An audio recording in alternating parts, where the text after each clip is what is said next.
Assalamualaikum warahmatullahi wabarakatuh. Hari ini saya akan menjelaskan tentang konsep ruang, waktu, perubahan, dan keberlanjutan.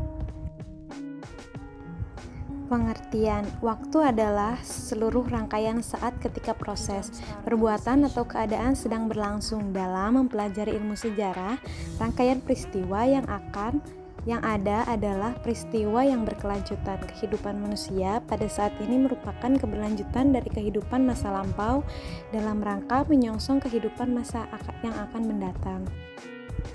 Perubahan adalah proses masyarakat membentuk praktik yang baru dan berbeda sama sekali dengan praktik sebelumnya. Terkait hal perubahan dalam sejarah, dinyatakan bahwa terdapat beberapa faktor yang mempengaruhi baik dari dalam ataupun dari luar. Faktor-faktor perubahan sosial berdasarkan arah timbulnya.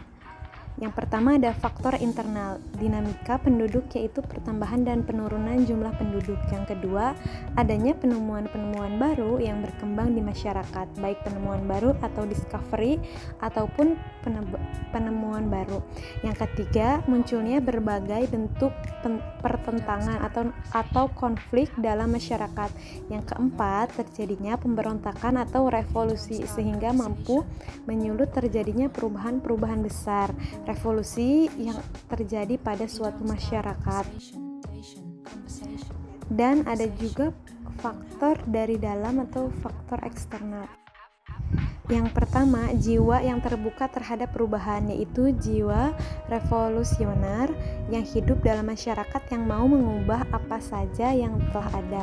Yang kedua, bertambahnya perbendaharaan ilmu pengetahuan, memungkinkan bertambahnya pemecahan baru mengenai berbagai masalah yang dihadapi. Yang ketiga, timbulnya keinginan baru yang dipancangkan sebagai cita-cita nasional dan harus diperjuangkan pencapaiannya.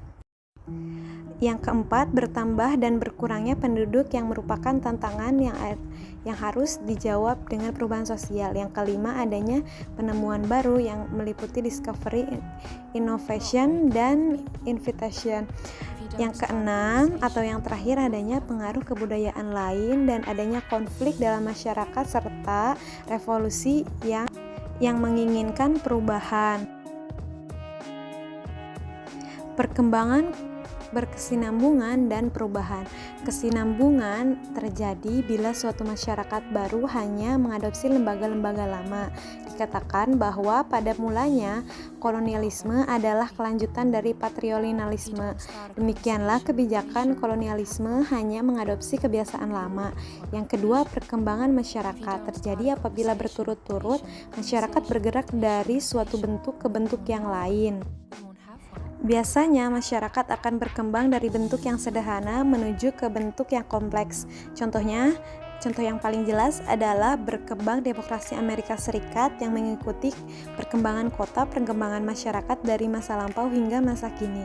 Yang ketiga, perubahan terjadi apabila masyarakat mengalami pergeseran dan perkembangan.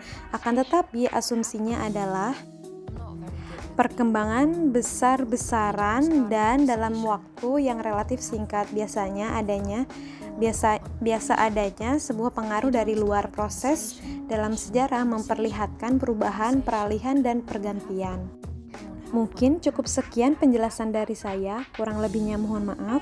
Wassalamualaikum warahmatullahi wabarakatuh.